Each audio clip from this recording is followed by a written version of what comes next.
हुसैन उनकी निस्बत का ताज रखते हैं, हर मरज का इलाज रखते हैं। उनकी निस्बत का ताज रखते हैं, हर मरज का इलाज रखते हैं। खौफ क्या हो हमें यजीदों से, खौफ क्या हो हमें यजीदों से, हम हुसैनी मिजाज रखते। सुभान अल्लाह, बेशक हक। करबला की जो सबसे बड़ी बात है वो ये है कि जालिम कितनी ही तादाद में हो, तादाद मत देखो, हक देखो। बेशक तादाद तो उधर ज्यादा थी भाई, 72 का क्या मुकाबला 22,000 से, क्या मुकाबला। करबला की जंग ने यह सिखाया कि क्वांटिटी मत देखो, क्वालिटी देखो। तादाद उधर है और हकीकत के जज्बात इधर हैं,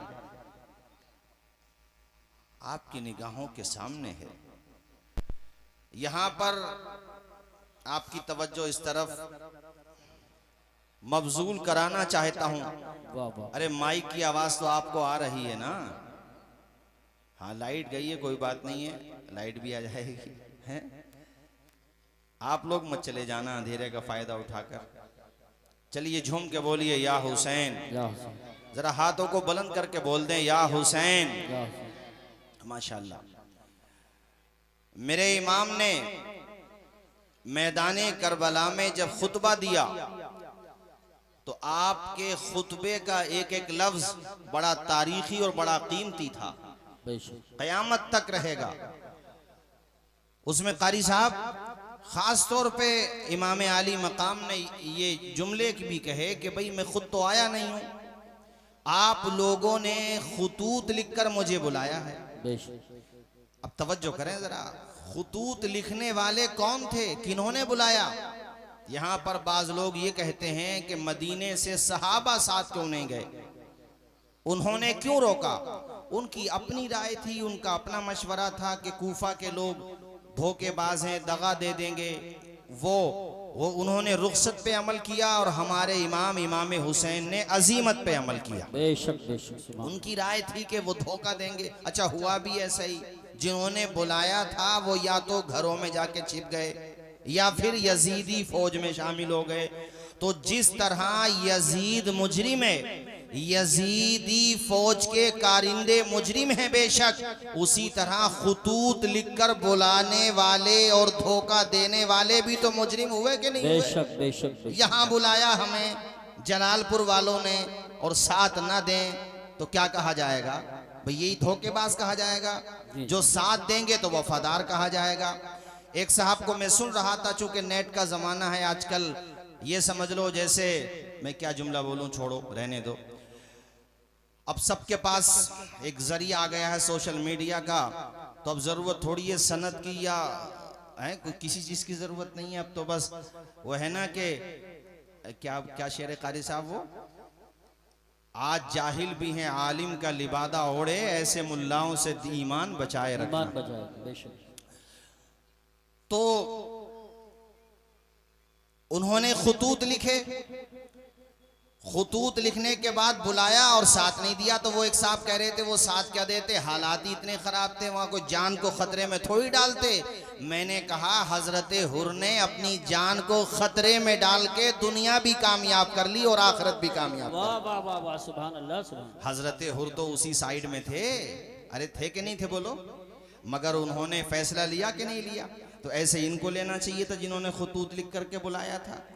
इनमें के तारीख़ तबरी के मुताबिक 13 अफराद बड़े बड़े मनसबों पे जाके फाइज हो गए यजीदी फौज में। और मेरे इमाम ने ना, और ये कौन लोग थे मुझे नाम लेने की जरूरत नहीं है। देखो, 2 तरह के लोग पाए जाते हैं दुनिया में, तीसरी तरह के हम और आप हैं जो हक वाले हैं, अहले सुन्नत व जमात। एक वो हैं जो यजीद को बचाते हैं, हमने कहा तुम भी मुजरिम हो। एक वो हैं जो कूफा के शियों को बचाते हैं जिन्होंने खत लिखा। हमने कहा मुजरिम तुम भी हो, इसलिए कि बुलाना और धोखा देना वो भी मुजरिम, और जिन्होंने कत्ल का इरादा किया करने आए वो भी मुजरिम, दोनों मुजरिम। और हम दोनों को गलत मानते हैं। हम अगर सही मानते हैं तो हुसैन इब्ने अली को और आपका साथ देने वालों को मानते हैं। सुभान अल्लाह, माशाअल्लाह। मेरे इमाम ने नाम ले ले करके कहा, ए हिजार इब्ने अबजर, नाम लिया आपने। ए शबस बिन रिबई, आपने नाम लिया। ए यजीद बिन हारिस, आपने जनाबे वाला नाम लिया। ए कैस बिन आशास, क्या तुमने मुझे खुतूत नहीं लिखे थे? क्या तुमने लेटर्स नहीं लिखे थे? क्या तुमने यहां से हमारे पास को अपने खुतूत नहीं भेजे थे कि इमाम आइए हम आपका साथ देंगे? साथ देना तो छोड़ो, तुम हमारे दुश्मनों के खैमों में खड़े हो। इनमें से एक को तो इतना बड़ा मनसब मिला कि फौज के मैसरा या मैमना का उसको चीफ बनाया गया। मेरे इमाम ने कहा था, जालिमों, हमें बुलाया, बुला करके धोखा दिया, उन्हीं में शामिल हो गए।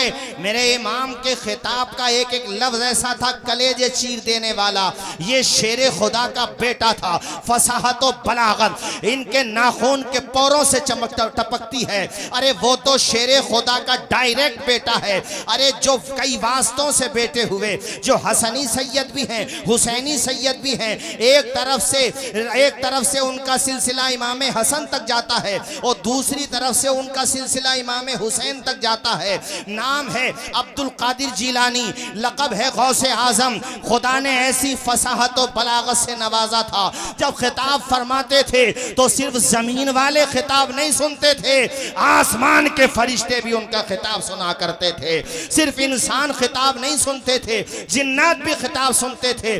कई पुश्तों के बाद जब उनकी नस्ल में पैदा होने वाले अब्दुल कादिर जिलानी की फसाहत और बलागत का ये आलम है, तो इमाम हुसैन की फसाहत का आलम क्या होगा, उनके खिताब का आलम क्या होगा, उनके खुतबे का आलम क्या होगा। मेरे इमाम खिताब कर रहे हैं, कह रहे हैं, ए यजीदियो, अरे कूफा के धोखाबाजो, कान के पर्दे खोल के सुनो। तुमने मेरे खानवादे के लोगों को शहीद किया है, मेरे अली अकबर को शहीद कर दिया, मेरे कासिम बिन हसन, अबू बकर बिन हसन, अबू बकर बिन अली जो मेरा भाई, हजरत अब्बास बिन अली, जाफर बिन अली, अब्दुल्ला बिन अली, अल्लाह आपका भला करे जनाबे वाला, ये नाम मैं आपको बता रहा हूँ। हजरत उमर बिन अली, उस्मान बिन अली, आप नाम बताते जा रहे हैं। मेरे खानवादे के 17 अफराद शहीद हो चुके हैं। इमाम ने कहा सबको लगा लो 71। मैं तुमको अब भी समझा रहा हूँ, ए यजीदियो, मुझे कत्ल करने से बाज आ जाओ, इसलिए कि अगर आज तुम्हारे हाथ मेरे खून से रंगीन हो गए, कयामत तक तुम्हारा नाम लेने वाला कोई पैदा नहीं। बेशक बेशक मिटा दिए जाओगे, सफ़े हस्ती से तुम्हारा नाम मिट जाएगा। तुम्हारे पास दौलत बेशक हो सकती है, मगर 4 आदमियों में बात करने के काबिल नहीं रहोगे। इमाम खिताब फरमा रहे हैं, क्या मैं तुम्हारे नबी का नवासा नहीं हूँ? क्या तुम मुझे पहचानते नहीं हो? रुए ज़मीन पर आज की तारीख में कौन है जो मुझसे ज़्यादा बड़ा मर्तबा रखता हो? नबी का नवासा आज की तारीख में अगर रुए ज़मीन पर कोई है तो वो तने तन्हा हुसैन इब्ने अली है। ए यजीदियों, मान जाओ। ये साथियों, दिलों पे मोहरें सबत हो चुकी थी, लग चुकी थी, जानते हुए भी कैसी गलती कर रहे थे।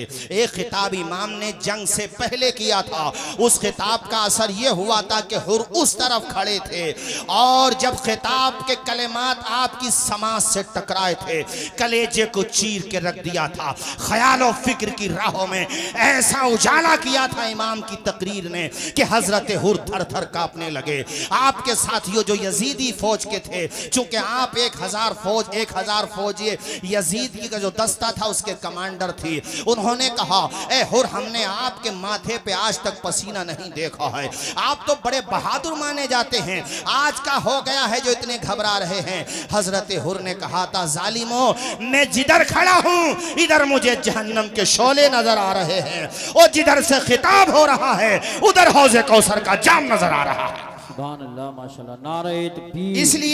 इसलिए मैं अब फैसला लेता हूं। आपने अपने घोड़े को एड़ लगाई और छोड़ दिया, यजीद की साइड को छोड़ दिया।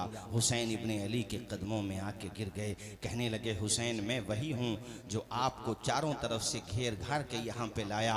खुदा की कसम मुझे बिल्कुल अंदाजा नहीं था कि ये जालिम इस हद तक चले जाएंगे। ऐ इमाम मेरी गलती को माफ़ कर दें, रहमतुल लिल आलमीन के आप नवासे हैं, मुझे उम्मीद है कि आप माफ़ कर देंगे। इमाम ने बाजू पकड़े उठाया, कलेज सीने से लगाया। कसम मत का हुर्रन, ऐ हुर तेरी माँ ने तेरा नाम हुर रखा है, हुर आज़ाद को कहते हैं। तेरी माँ ने तुझे आज़ाद किया है, आज मैं तुझे जहन्नम के शोलों से आज़ाद कर रहा हूँ। माशाल्लाह सुभान अल्लाह। माशाल्लाह हमारे शहर संभल की सियासी शख्सियत और बहुत खुश अखलाक बुलंद अखलाक शख्सियत मोहतरम ज़ियाउर रहमान बर्क साहब, ये उनकी मोहब्बत है। हालांकि अभी वो रिसेंटली दिल्ली से भी आए हैं, लेकिन उनकी मोहब्बत जलालपुर वालों ही से नहीं है बल्कि अल्हम्दुलिल्लाह पूरे इलाके से है, पूरे खित्ते से है। और मैं आपको बताऊं, अभी मैं गया भी था दिल्ली मिलने के लिए, तो बहुत फ़िक्रमंद थे अपने संभल के लिए, और अपने संभल के लिए काफ़ी कोशां भी रहते हैं। और मुझसे कह रहे थे कि हज़रत आप यकीन मानिए इंशाअल्लाह मैं संभल को एजुकेशन के फील्ड में भी, स्वास्थ्य के फील्ड में भी और रेलवे के फील्ड में भी इंशाअल्लाह बड़ा काम करके दिखाऊंगा। ज़ोर से बोल दो ज़रा इंशाअल्लाह। आप हजरात भी इस्तकबाल कर लो ज़ियाउर रहमान साहब का माशाअल्लाह। और हमें उम्मीद है कि जिस तरह, अच्छा तशरीफ ला रहे माशाल्लाह, एक कुर्सी ले लो ज़रा, कुर्सी ले लो। अच्छा ठीक, आइए खाना खा के इंशाल्लाह आएंगे माशाल्लाह। पिछले साल भी गुज़िश्ता साल भी पूरी रात बैठे थे, इंशाल्लाह आज भी वो टाइम देंगे। और माशाल्लाह आपने खिताब भी सुना पार्लियामेंट में 3 या 4 मरतबा एक ही मानसून सत्र में अल्हम्दुलिल्लाह। और मैंने पूछा भी कि भाई, कहा अल्हम्दुलिल्लाह खुद से सेटिंग करके मैंने कर लिया माशाल्लाह। तो बर्क साहब का पूरा असर है अल्हम्दुलिल्लाह, पूरा असर है। अल्लाह ताला से दुआ है हम सबकी, आप सबकी, अल्लाह ताला इनको खूब हिम्मत और हौसला दे, और इनके ज़रिए से सिर्फ हमारे संभल के पसमानदा हजरात की आवाज़ बुलंद न हो बल्कि पूरे भारत के मजलूमों की आवाज़ बुलंद हो। आमीन। ज़ोर से आमीन बोलिए सारे लोग, बुलंद आवाज़ से बोलिए आमीन। तो मैं ये अर्ज़ कर रहा था, बात यहाँ से निकली कि हज़रत हुर ने जब ये अपनी माफ़ी चाही तो इमाम हुसैन ने उनसे कहा तेरी माँ ने तुझे आज़ाद नाम दिया है, मैं तुझे आज जहन्नम से आज़ाद कर रहा हूँ। एक वो खिताब हुआ था और एक आखिर में खिताब। दिल पे क्या असर पड़ा, मोहर लग चुकी थी। खैर इमाम के सामने जब ये पूरी सूरत हाल थी तो आपने कहा आओ मेरे मुकाबले में कौन है जो मेरा मुकाबला करे। तो उधर से तमीम इब्ने कहतबा नामी एक मुल्क शाम का बड़ा नामी गिरा पहलवान आया, और वो मुकाबला करने के लिए जैसे मैदान में आया उसने अनाप शनाप जो भी उसके मुंह में आया वो कहता चला गया। मेरे इमाम ने उससे कहा ए जालिम, जंग बातों से नहीं होती है, तू हमला कर, मैं तेरे हमले का जवाब देता हूँ। बातों बात ए हुसैन, तुम मेरे सामने अभी बहुत छोटे हो, मुझे जंग का बड़ा तजुर्बा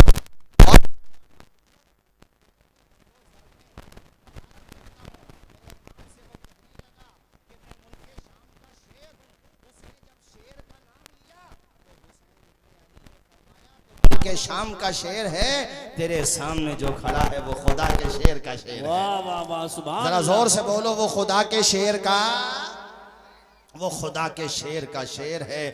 सरवरे अंबिया से कह दूंगा, जाके मैं मुस्तफा से कह दूंगा, मुश्किलों सामने से हट जाओ वरना मुश्किल कुशा से कह दूंगा। बोलो नारे हैदरी या अली। सारा मजमा हाथ उठा के या अली बोले, नारे हैदरी या अली। जोर से नारे हैदरी या अली। आपने जब कहा अरे तेरे सामने जो खड़ा है वो खुदा के शेर का शेर है, मुकाबला कर, उसने हमला किया। शेर खुदा के बेटे ने ऐसा पलट के वार किया कि एक ही वार में तमीम इब्ने कहतबा के हाथ से तलवार छूट भी गई और बीच में से टूट भी गई। बेशक बीच में से देख रहे हो भाई कारी साहब, अभी प्रोग्राम बीच में है, फाइनल स्टेज पे नहीं। जी जी। और कुर्सियां सब फुल हो गई, इससे अंदाज़ा हुआ कि जलालपुर वालों को भी पूरे इलाके से मोहब्बत है और पूरे इलाके को भी जलालपुर से मोहब्बत है। जी माशाअल्लाह। है हमारे इमदाद भाई हों, इमरान भाई हों, अब्बास भाई हों या तमाम भाई हों, यहाँ तो भाई भाई है माशाअल्लाह। अहमदाबाद में भी जलालपुर की बड़ी भाईगिरी है माशाअल्लाह। है अल्लाह सलामत रखे, अल्लाह शाह। अहमदाबाद के लोग वहाँ बैठ के सुन रहे हैं और जो यहाँ मौजूद हैं वो यहाँ सुन रहे हैं। अल्लाह इन्हें खुश रखे। हमारे पूरे इलाके के जितने युवा वहाँ जाते हैं, अच्छी आदतें लेकर के आओ वहाँ से, जो अच्छे हैं माशाअल्लाह, लेकिन बुरी आदतों से दूर रहो। ठीक है कि नहीं भाई? हाँ, तवज्जो फरमाइए हजरात। मेरे इमाम ने ऐसा वार किया कि एक ही वार में तमीम के हाथ से तलवार छूट भी जाती है बीच। अच्छा, वो भी समझ गया कि अब मैं क्या करूं। इमाम ने फरमाया तलवार उठा ले, वरना दुनिया कहेगी कि हुसैन ने निहत्ते को मार दिया। अब वो क्या कर पाता, पहुंचा दिया इमाम हुसैन ने वहीं पर जहां पे उसको पहुंचना चाहिए था। उसके बाद कई अफराद यके बाद दीगर आते रहे जलालपुर और आसपास, पूरे दूर दराज से आए हुए मेरे भाइयों, एक एक करके तो ये सब आ जाते। मेरा ईमान कहता है हुसैन तने तन्हा सबको काफ़ी हो जाता।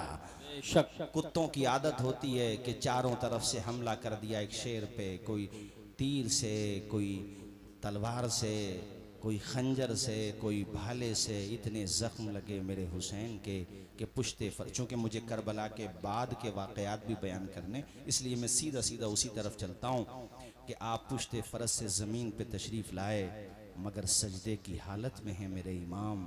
दुनिया वालों को पैगाम दे रहे हैं, ज़माने वालों गवाह रहना, नमाज मेरी कज़ा नहीं है। बेशक बेशक। जलसा करने वालों, अभी हमारे डॉक्टर आशकार साहब आए हुए हैं रुकनुद्दीन सराय से, मेरे बड़े भाई हैं माशाल्लाह, बड़ी मोहब्बत रखते हैं मुझसे। उन्होंने कहा कि इशा की नमाज जमात से पढ़ी तो कह रहे थे 2 सफ़े थी, उसमें आधे नमाजी थे।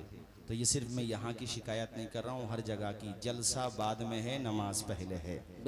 नमाज की अदायगी फ़र्ज़ है, समझ रहे हैं कि नहीं आप? जलसा हो तो जलसे का रिज़ल्ट भी आना चाहिए। और मैं ये बात ख़वातीन से भी कहूँगा कि ये भी 5 वक्ता नमाज पाबंदी से पढ़ा करें, और आप लोग भी 5 वक्ता नमाज पाबंदी से पढ़ा करें। हुसैन इब्ने अली को तो देखो, दुनिया से जा रहे हैं, सजदे तो सबने किए, तेरा अलग अंदाज है, तूने वो सजदा किया जिस पर नबी को नाज है। ऐसा किया हुसैन ने सजदा नमाज में, सजदा नमाज में। ऐसा किया हुसैन ने सजदा नमाज में, जैसे झुका हो सब्र का काबा नमाज में, काबा नमाज में। अल्लाह अल्लाह, पूरा बदन लहू, जनाबे वाला पूरे बदन से लहू रस रहा है, मगर फातिमा का बेटा आखिरी सजदा करके दुनिया वालों को पैगाम दे रहा है, मेरे नाना जान के उम्मतियों, देखो नमाज कज़ा न करना। नमाज की अहमियत को मेरे इमाम ने बताया, सुभान अल्लाह की शान के साथ बताया। आप अंदाज़ा तो लगाएं, न मस्जिद में न बैतुल्लाह की दीवारों के साए में नमाज इश्क अदा होती है, तलवारों के साए में। इस्लाम के अलम को उठा या हुसैन ने, बातिल के आगे सर न झुकाया हुसैन ने। क्या चीज़ है नमाज बता या हुसैन ने, सजदे में अपने सर को कटाया हुसैन ने। ये दश्ते, बड़े सारे लोग मेरे साथ, ये दश्ते करबला से अब भी आती है सदा, हय्या अला सलाती। जरा सारे लोग पढ़े हय्या अला सला, हय्या अला सलाती, हय्या अला सला। दी हजरत बिलाल ने काबे से जब सदा। माशाल्लाह, ये हमारे रावा बुजुर्ग से अल्लाह खुश रखे। वैसे जलसों का माहौल पूरे इलाके को रावा बुजुर्ग नहीं दिया है भाई, ये बात तो मानना पड़ेगी। रावा बुजुर्ग ये पंसुखा, अल्लाह शाद व आबाद रखे, सबको खुश रखे। हजरात, इमाम की शहादत के बाद भी यजीदियों के मजालिम की तारीख कम नहीं हुई है, बल्कि उनकी नाशों पे, उनके मुबारक जिस्मों पे घोड़े दौड़ाए गए हैं, और उनके सरों को नेज़ों पे उठा लिया गया है। इमाम के सरे अक़दस से कुरान की तिलावत की आवाज भी सुनी गई है। ये फर्जी बात नहीं है जो बता रहा हूं, मैं हवाला रखता हूं। कुराने मजीद की तिलावत की आवाज आई है कटे हुए सर से। मेरे इमाम ने बता दिया कि कुरान कल भी मेरे साथ था, कुरान आज भी मेरे साथ है।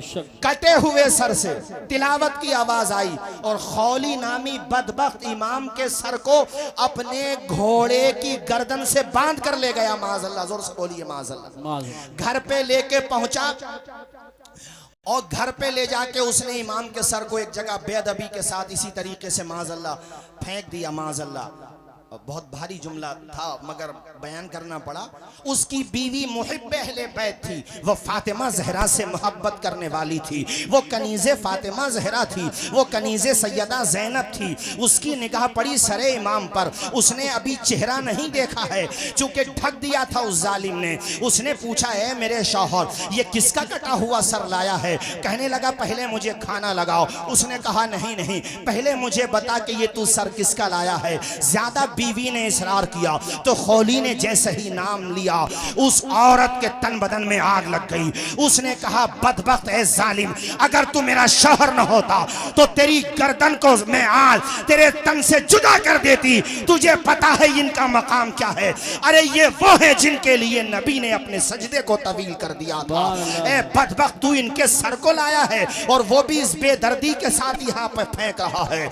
अब मैं तेरे खाने का ख्याल नहीं करूंगी, अब तू अपना काम देख। वो बदबख्त अपना काम में लग गया, खाना वाना खाने लगा। ये सीधा गई इमाम आली मकाम के सरे अक़दस को एक साफ कपड़े में लिया और आपकी जुल्फों पे जो गर्दो गुबार लग गया था रास्ते में, और जंग करते हुए उसने अपने दुपट्टे, साफ सुथरे कपड़े से दुपट्टे से उसको साफ किया। फिर आपके माथे को साफ किया, आपके पूरे चेहरे को। उस औरत का बयान है, खुदा की कसम, लोगों के वो सर जो तन से जुदा होते हैं, उन सरों में और चेहरों में वो रौनक नहीं होती है जो नबी के नवासे के कटे हुए चेहरे के अंदर रौनक है। बेशक। नारे तकबीर, नारे रिसालत, नारे हैदरी, नारे गौसियत, मसलके आला हज़रत। औरत कहती है, मैंने इमाम के सरे अक़दस को एक तश्त में रखा और उसके बाद मैंने बड़ी इज्जत के साथ अपने घर पर जो सबसे अच्छी जगह थी वहां पे रखा। मेरा शौहर बदबख्त खौली जाकर के तो सो गया, अपनी कमीनगाह में जाकर के सो गया, मगर मैं पूरी रात इमाम आली मकाम के चेहरे की ज़ियारत करती रही। मुअर्रिखीन ने लिखा है, और जनाबे वाला वो औरत कहती है, मैंने शबे तैजूर के सन्नाटों में देखा, पूरी दुनिया में अंधेरा हुआ था मगर सरे इमाम आली मकाम तक आसमान से नूर ही नूर बरस रहा था। सुभान अल्लाह, सुभान अल्लाह, माशाअल्लाह। और क्यों ना बरसे, हमारे इमाम ने यूं ही तो नहीं कहा है। क्या कहा है इमाम ने? तेरी नस्ले पाक में है बच्चा बच्चा। जरा जोर से बोलें।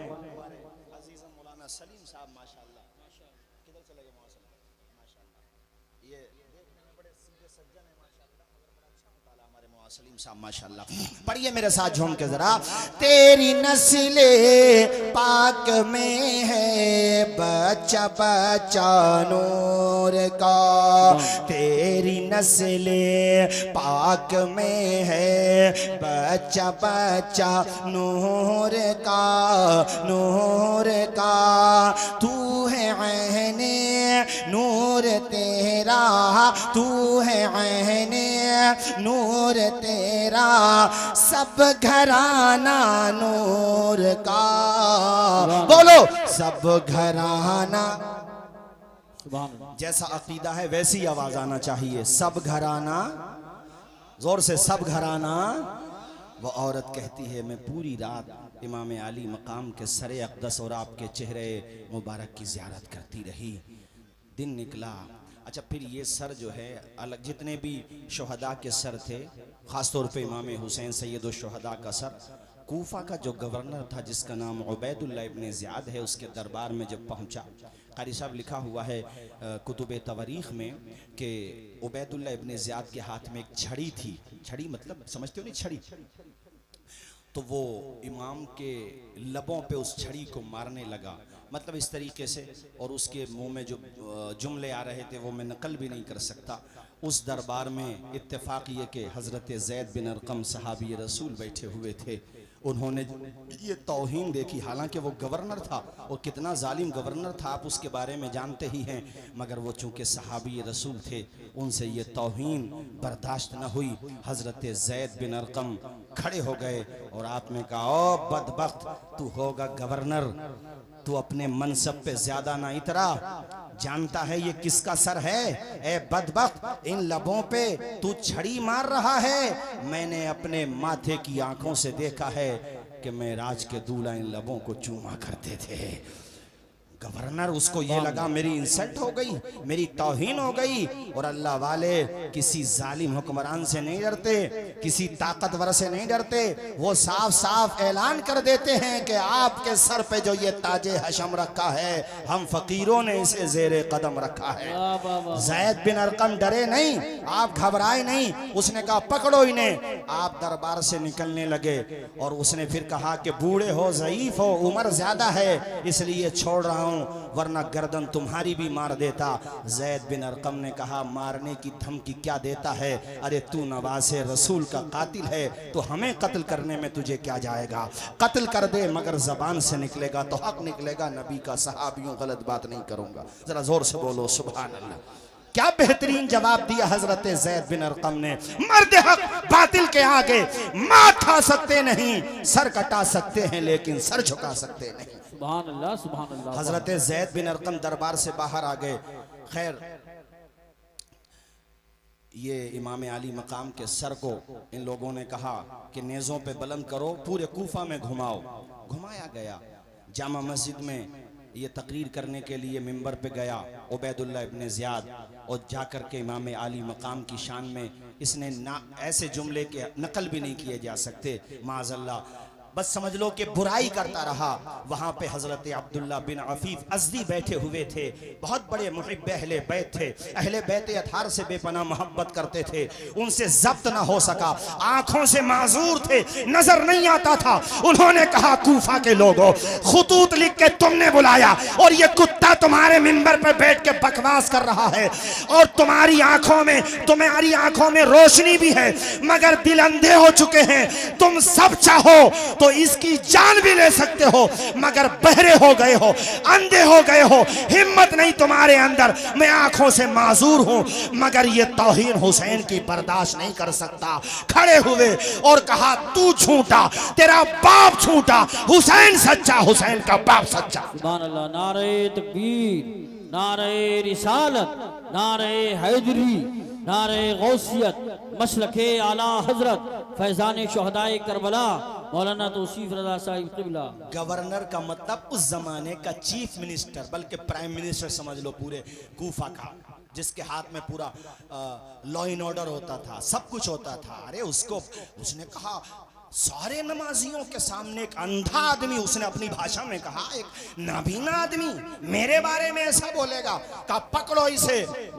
उसके फौजी जैसे ही हजरत अब्दुल्ला बिन अफीफ अज़दी को पकड़ने के लिए दौड़े, तो उनके जो कबीले के लोग थे वो भी सामने से आ गए।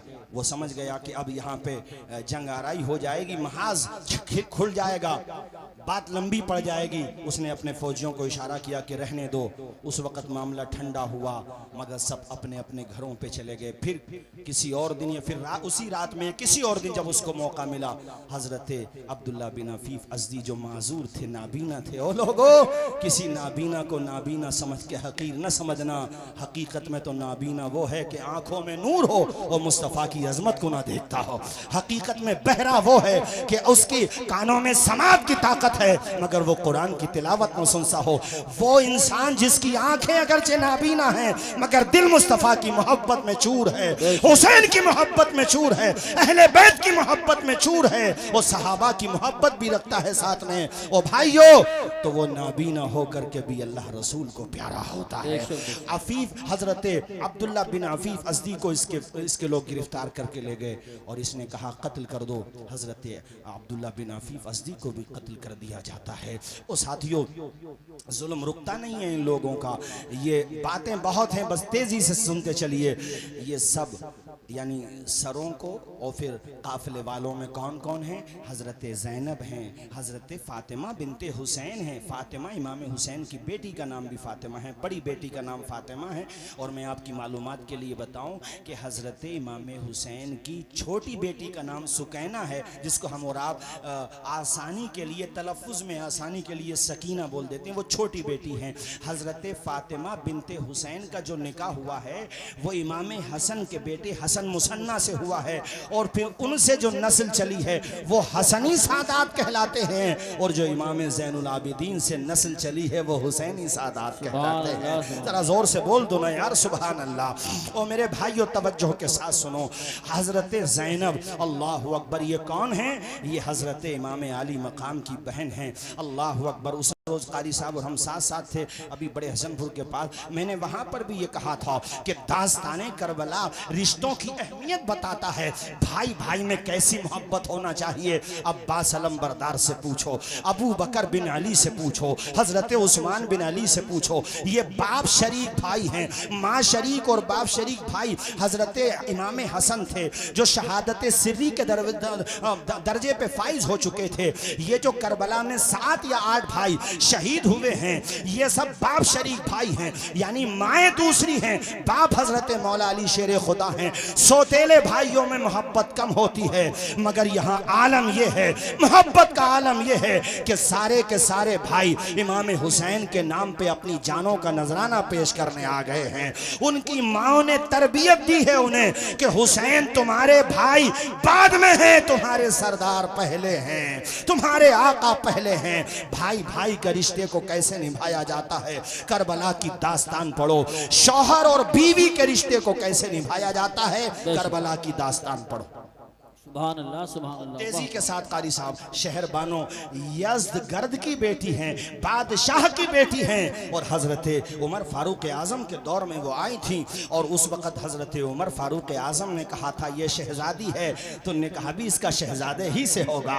कितने नादान हैं वो लोग जो मोहब्बत अहले बैत का झूठा दावा करें और हज़रत उमर के बारे में बकवास करें, हज़रत अबू बकर उस्मान के बारे में बकवास करें। उन्हें तो इतनी मोहब्बत है कि हज़रत शहर बानों के लिए रिश्तों की लाइन लगी हुई है, मगर हज़रत उमर ने कहा नहीं नहीं ये शहजादी है, तो उन्होंने कहा इसका शहजादे ही से होगा। सबने कहा हुजूर किससे होगा? कि आपके बेटे से होगा। कहा नहीं, अली के बेटे हुसैन से होगा। जरा जोर से बोलो ना यार सुभान अल्लाह, और मचल के बोलो जोर से सुभान अल्लाह।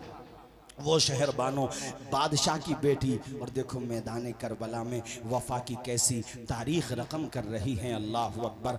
बहन का रिश्ता भाई से कैसा होता है, ज़ैनब से पूछो, और भाई का रिश्ता बहन से कैसा होता है, हुसैन इब्ने अली से पूछो। अल्लाह अकबर। दरबार में जब यजीद के, ये मैं बहुत तेज़ी से दिमश्क और फिर उसके बाद चूँकि मदीना शरीफ वापसी, और फिर बाद में इन यजीदियों का अंजाम क्या हुआ, कैसे चुन चुन के मारे गए, और आज तक यजीद ये सर न उठा सकी। आज कोई यजीद से मोहब्बत करने वाला भी हो तो वो अपनी निजी महफिलों में यजीद का दिफा कर सकता है, उसके अंदर ये हिम्मत नहीं कि खुल के मैदान में आ जाए।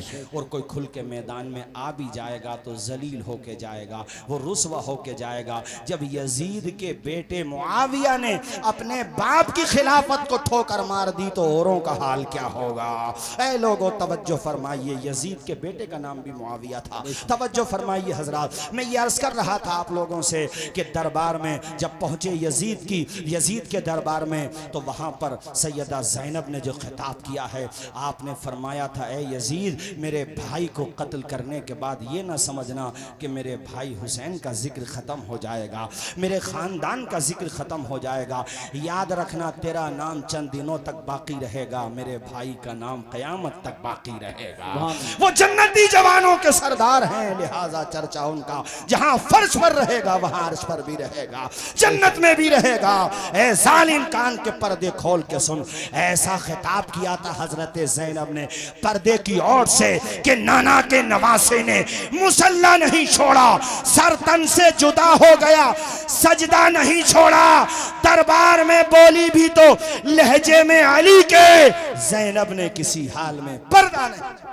सुभान अल्लाह माशाअल्लाह। ऐसा नायाब खिताब किया था हजरत सैयदा ज़ैनब ने। हजरत नौमान इब्ने बशीर, ये जो कूफा के गवर्नर थे पहले, जिनको माजूल कर दिया था यजीद ने, जिनकी जगह उबैदुल्लाह इब्ने ज़ियाद को बिठाया था, नौमान इब्ने बशीर को बुलाया गया। फिर नौमान इब्ने बशीर के साथ इस खानवादे को मदीना शरीफ भेजा गया।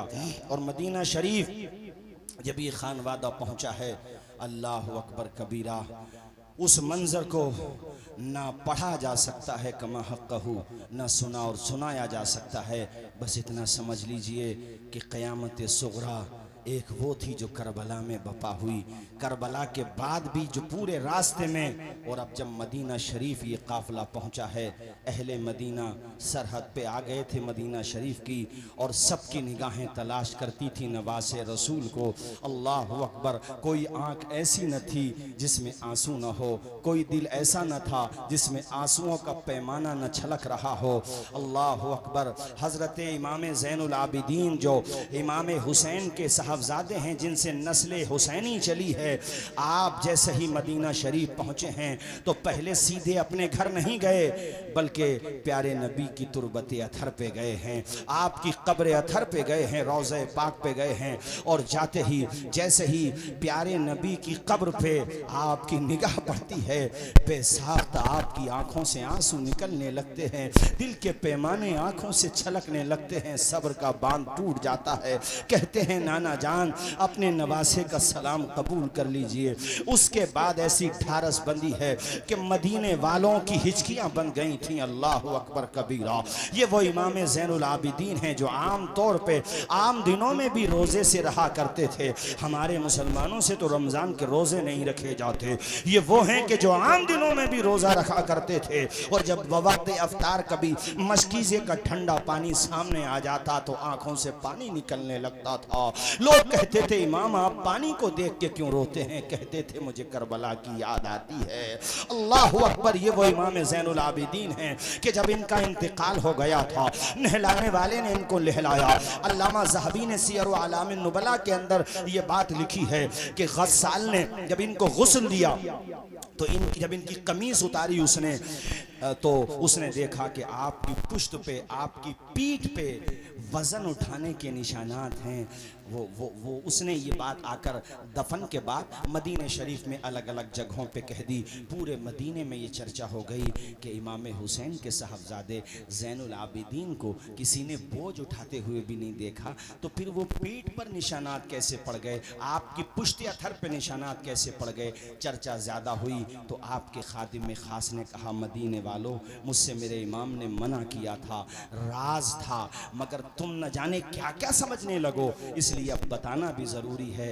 ए मदीने वालों, जानते हो हुसैन इब्ने अली के शहज़ादे हज़रत इमाम ज़ैनुल आबिदीन सैयद सज्जाद हमारे आला हज़रत इनके वसीले से दुआ मांगते हुए कहते हैं, सैयद सज्जाद के सदक़े में साजिद रख हमें, इल्म हक़ दे पाकरे इल्म खुदा के वास्ते, जो सजदा करने वालों का सरदार है वो ज़ैनुल आबिदीन। अल्लाह अकबर। जिसने नस्ल हुसैनी चली है जिससे, वो इमाम ज़ैनुल आबिदीन जो सब्र की चट्टान बन के जिंदा रहा। चट्टान तो फिर भी चट्टान होती है, ये वो है कि चट्टान से भी ज़्यादा मजबूत रहा।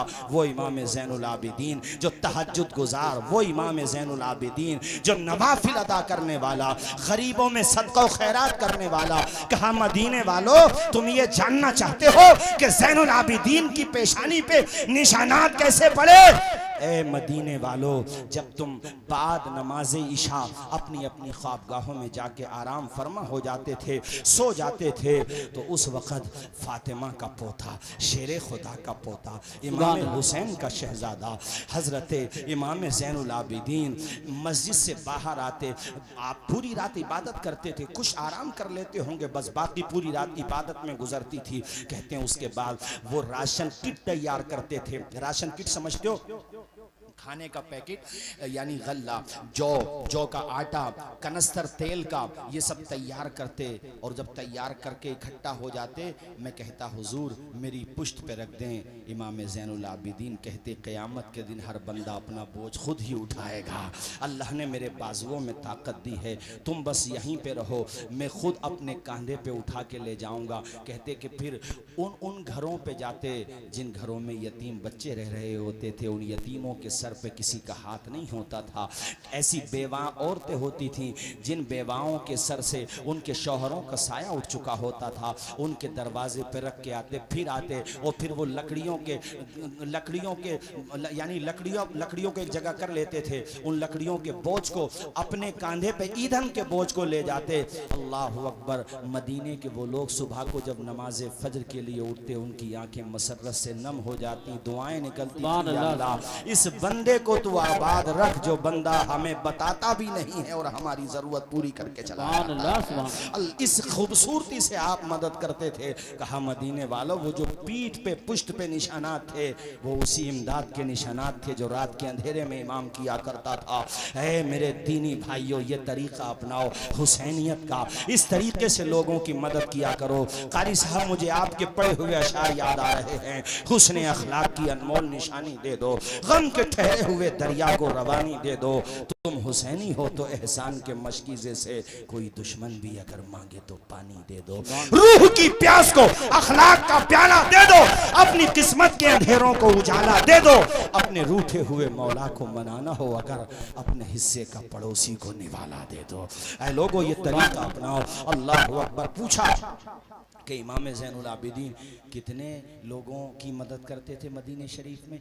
कहा मेरी मालूमात के मुताबिक 100 परिवार यानी 100 परिवार ऐसे थे। परिवार की बात कर रहा हूँ, अफराद कितने बैठेंगे? हर परिवार में अगर आप 5 अफराद भी जोड़ लें औसतन तो 500 अफराद बैठते हैं। फरमाया मेरी मालूमात के मुताबिक सिर्फ मदीने शरीफ में 100 परिवार ऐसे थे जिनके घर का चूल्हा जल रहा था तो इमाम ज़ैनुल आबिदीन की मदद से जल रहा था। जरा हाथ उठा के बोल दो यार एक मर्तबा या हुसैन।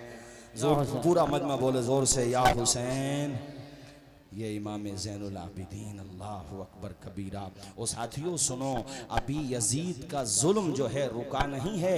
इसने चूँकि जब ये वाक़या हो गया था तो मदीने शरीफ में जिन लोगों ने बैयत कर ली थी उनमें इतना गम व गुस्सा भर गया कि एक शख्स ने, देखो मेरी तरफ देखो, एक शख्स ने अपने पाँव की जूती पाँव से निकाली, हाथ से नहीं, इस तरीके से, और जूती बहुत दूर जाके गिरी। कहा हम यजीद की बैयत को ऐसे निकाल के फेंकते हैं जैसे अपने पाँव की जूती निकाल के फेंक दी। और पूरे मदीने में बगावत हो गई यजीद के खिलाफ, सबने बैयत तोड़ दी। इसने नवासे रसूल को शहीद कर दिया पूरे मदीने में। तो अब यजीद ने मुस्लिम इब्ने उक़बा नामी एक कमांडर एंड चीफ को अपने साथ, यानी इसने ऑर्डर दिया और कहा कि तुम जाओ और मदीने पे जाके चढ़ाई कर दो। तो उस मुस्लिम इब्ने उक़बा बदबख्त ने 7,000 या फिर 4,000 फौज के साथ मदीने शरीफ पे जाके हमला कर दिया। वो मदीना कि जिस मदीने में ऊंची आवाज से बोलना बगैर जरूरत के जायज नहीं है, उस मदीने में मस्जिद नबवी में इन जालिमों ने घोड़े बांधे, घोड़े माज़अल्लाह, जहां पर जन्नतुल बकी है वहां पे घोड़े बांधे। अभी मैं सऊदी हुकूमत के हवाले से मैं देख रहा था कि वहां पे कोई उनका खास प्रोग्राम था, तो उस जमाने में सवारी के लिए घोड़े इस्तेमाल होते थे, आज गाड़ियां इस्तेमाल होती थी। तुमने जो किताबों में पढ़ा था आज माथे की आंखों से देख लिया। रोज़े रसूल के पास फॉर्च्यूनर गाड़ियां घुमाई जा रही हैं, जहां के बारे में कुरान ने कहा मेरे महबूब के दरबार में अपनी आवाज ऊंची ना करो वरना अमाल बेकार हो जाएंगे। ये कैसा दरबार है? अरे इमाम अहले सुन्नत से पूछो, आला हजरत कहते हरम की जमीन और कदम रख के चलना, अरे सर का मौका है ओ जाने वाले। सुभान अल्लाह, ये ऐसी जगह है। और यजीदी फौज ने यहाँ पे घोड़े बांधे। वो लोगों 7,000, तवज्जो से सुनिएगा, 7,000 सहाबे ने, 7,000 या 700, थोड़ा सा मुझे कंफ्यूजन हो रहा है यहाँ पे, चूंकि वीडियोस भी लगी बन रही हैं तो कोई बात गैर जिम्मेदाराना न हो। बहरहाल इतना कह लीजिए कि बड़ी तादाद में सहाबे किराम को शहीद किया गया। अल्लाह अकबर कबीरा। मैं आपको क्या बताऊं, अल्फाज नहीं मेरे पास उस मंजर को बयान करने के लिए। एक अजीम ताबई है, नाम है उनका सईद इब्ने मुसय्यब।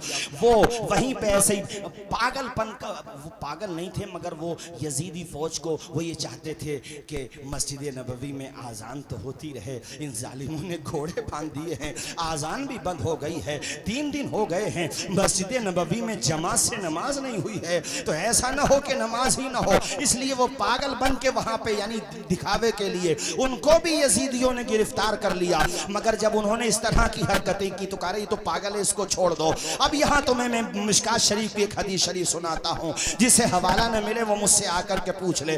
वो कहते हैं कि जब कोई भी नमाज पढ़ने, चूंकि वहां पे हालात ऐसे बना दिए गए थे, 3 दिन तक कुछ भी नहीं हो रहा है, न आजान हो रही है न जमात हो रही है। कहते मैं अकेला नमाज पढ़ता था, अकेला आजान दे लिया करता था। कहते हैं मैंने अपने कानों से सुना, रोज़े मुस्तफा से आजान की आवाज आया करती थी। ये मिशकात शरीफ, मैंने किताब का हवाला दिया, सारे मकातिबे फिक्र में ये किताब उनके वहां पे दाखिल है निसाब में। ओ यार, इसीलिए तो बरेली का ताजदार कहता है, तू जिंदा है वल्लाह, तू जिंदा है वल्लाह, मेरे चश्मे आलम से छिप जाने। सुभान अल्लाह। नारे तकबीर, नारे रिसालत, नारे हैदरी, नारे गौसियत, मसलके आला हजरत उलमाए अहले सुन्नत मौलाना तौसीफ रजा साहिब किबला। कारी साहब तवज्जो के साथ सुनिए। अच्छा माशाल्लाह, हमारे, मैंने ध्यान नहीं दिया माशाल्लाह, और उनकी मोहब्बत देखिए आप। मैं इनसे मिलने गया दिल्ली में, तो मेरे साथ कुछ मेहमान भी थे, अहबाब भी थे।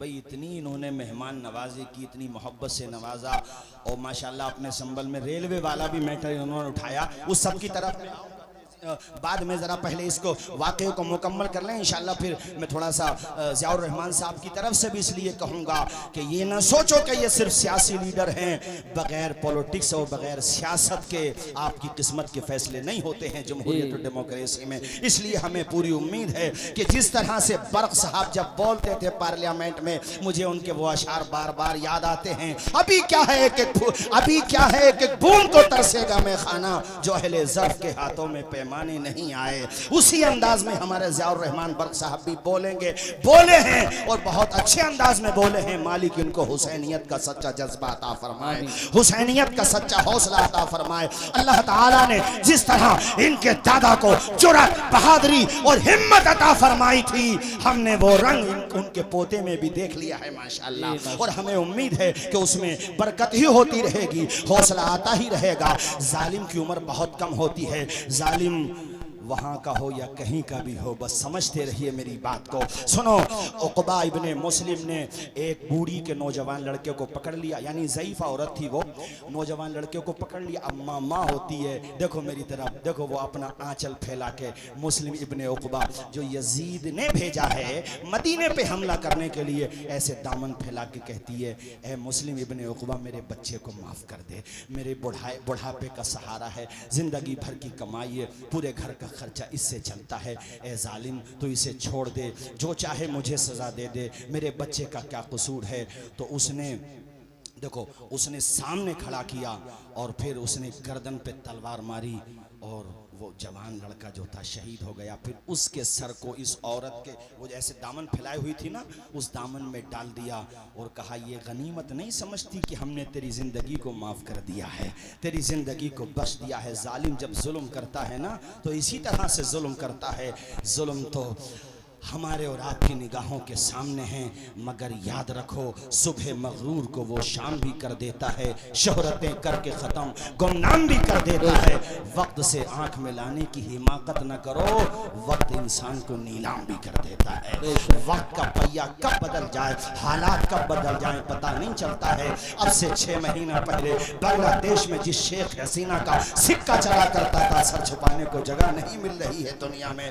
ये कादिर मुतलक है, पूरी दुनिया का मालिक वो है, संसार की रचना करने वाला रचयिता वो है। वो सिर्फ इंसान को मोहलत देता है। असल में पावर अगर किसी के पास है तो वो रब्बुल आलमीन के पास है, उसके अलावा कोई मालिक हकीकी नहीं है, वो सिर्फ मोहलत देता है।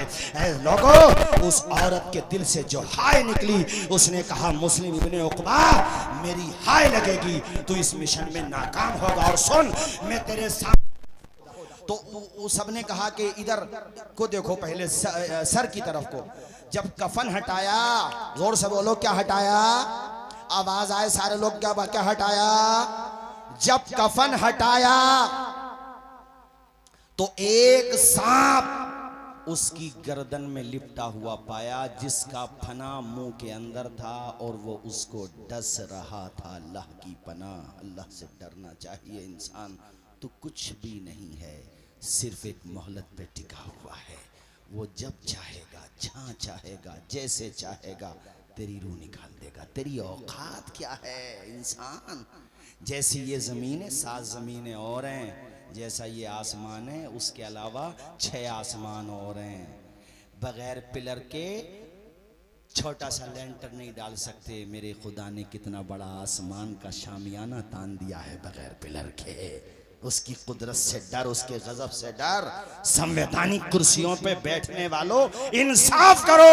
इंसाफ तुम नहीं करोगे तो याद रखो इबरत का निशान बना दिए जाओगे। मजलूमों की दुआएं रायगा नहीं जाएंगी, अपना असर जरूर दिखाएंगी, याद रखो इस बात को। और ये मैं आप सबसे भी कहता हूँ, देखो कभी किसी की इतनी जमीन पे भी अपनी नीयत खराब मत करो, इतनी। देखो मेरी तरफ देखो, इसको क्या बोलते हैं आप लोग? बालिश बोलते हैं, बिलान भी कहते हैं हम लोग अपनी देहाती भाषा में। हुजूर फरमाते हैं कोई किसी की एक बालिश्त जमीन पे नाहक कब्जा कर ले। कितनी बताई मैंने? सारे लोग बोलो जरा। एक बालिश्त जमीन पर नाहक कब्जा कर ले, अल्लाह के पैगंबर फरमाते क़यामत के दिन उसकी गर्दन में 7 जमीनों को तोक बना के डाल दिया जाएगा। ये हदीसें दिमाग में बिठाओ, जरूरत नहीं पड़े कोर्ट कचहरी की।